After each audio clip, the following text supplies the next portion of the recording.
কেৱল প্ৰতিশ্ৰুতি দিয়ে দায়িত্ব সামৰে জনপ্ৰতিনিধিয়ে। নিৰ্বাচনৰ সময়ত ভোটৰ স্বাৰ্থত অঞ্চলটোলৈ যায় জনপ্ৰতিনিধিয়ে। 200ৰো অধিক পৰিয়ালে বাস কৰে অঞ্চলটোত। বাঁহৰ দলঙেৰে যাতায়াত একাংশ ৰাইজৰ। মুখ্যমন্ত্ৰী দৃষ্টিগোচৰ হ'বনে এইবোৰ অঞ্চল? মহানগৰীৰ 52 নং ৱাৰ্ডৰ অন্তৰ্গত কমলা বাগানৰ দৃশ্য এয়া। দেশে স্বাধীনতা লাভ কৰা ৭কৈ দশকৰ পাছতো আজিও এখন পকী দলঙৰ অভাৱ এইসকল লোকৰ। এফালে ৰাজ্যৰ মুখ্যমন্ত্ৰী ডক্টৰ হিমন্ত বিশ্ব শৰ্মাৰ উন্নয়নৰ ঢাক ঢোল, আনফালে মহানগৰীৰ গাঁৱতে লাগি থকা এই অঞ্চলৰ লোকসকলে আজিও এখন পকী দলঙৰ অভাৱ অনুভৱ কৰিছে। বাঁহৰ দলঙেৰে অতি বিপদ সংকুলভাৱে যাতায়াত কৰিব লগা হৈছে 200টা পৰিয়ালে। ৰাজ্য চৰকাৰে উন্নয়নৰ নামত যিমানে কাম কৰিলেও এই অঞ্চলটো যেন এতিয়া চকুত পৰা নাই চৰকাৰৰ, যাৰ বাবে বাঁহৰ দলংখনেই একমাত্ৰ সাৰথি হৈ পৰিছে 200টা পৰিয়ালৰ। মহানগৰীৰ 52 নং ৱাৰ্ডৰ কমলা বাগানবাসীয়ে মহানগৰৰ উন্নত জীৱন যাত্ৰাৰ সুবিধা লাভৰ পৰিৱৰ্তে এনেদৰে বিভিন্ন সমস্যাৰ মাজেৰে দিন অতিবাহিত কৰিবলগীয়া হৈছে। স্থানীয় ৰাইজৰ অভিযোগ অনুসৰি কেৱল নিৰ্বাচনৰ সময়ত ৰাজনৈতিক দলৰ নেতা পালি নেতাই ভোটৰ স্বাৰ্থত অঞ্চলটোত পদধূলি দিয়ে। তাৰ পাছত ৰাইজৰ দুখ দুৰ্দশা ল'বলৈ আহৰি নাই কোনো জনপ্ৰতিনিধিৰ। নাৰেংগী কমলা বাগানৰ ৰাস্তা ঘাটৰ সমস্যা সমাধানৰ বাবে অঞ্চলবাসীয়ে ইতিপূৰ্বে অগপ কংগ্ৰেছৰ লগতে বৰ্তমানৰ শাসনাধীষ্ঠ বিজেপি মিত্ৰজোঁট চৰকাৰৰ স্থানীয় জনপ্ৰতিনিধি গুৱাহাটী পৌৰ নিগমক বহুবাৰ আবেদন নিবেদন কৰিছে যদিও কোনো ধৰণৰ সুফল লাভ কৰা নাই, যাৰ বাবে সংবাদ মাধ্যমৰ জৰিয়তে এনেদৰে এতিয়া ক্ষোভ উজাৰিছে যাতায়াতৰ ক্ষেত্ৰত সমস্যাৰ সন্মুখীন হোৱা এইসকল ৰাইজে। চকুত পৰিবনে এইসমূহ অঞ্চললৈ চৰকাৰৰ?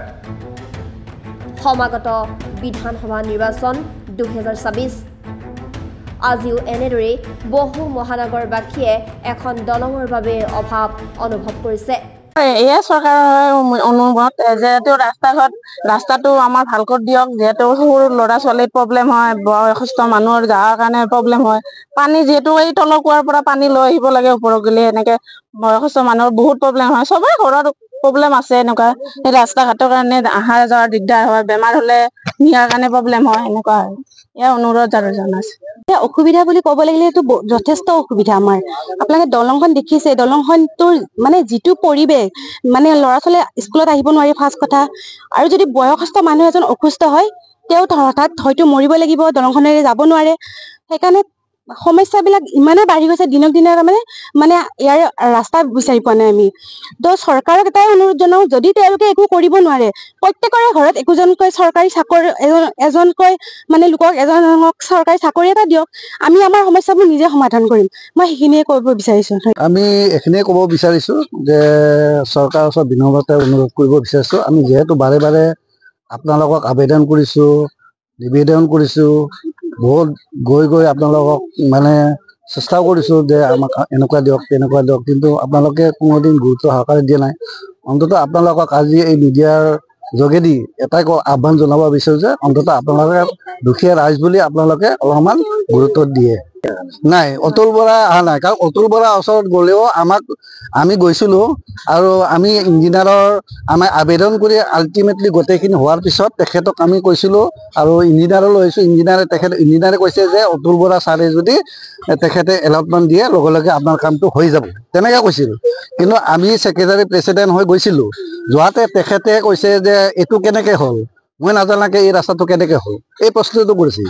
তাৰপিছত আমি তেখেতৰ ওচৰত সেইখিনি কোৱাৰ পিছত তেখেতে আমাক গুৰুত্ব নিদিলে। তাৰপিছত আমি গুচি আহিলোঁ।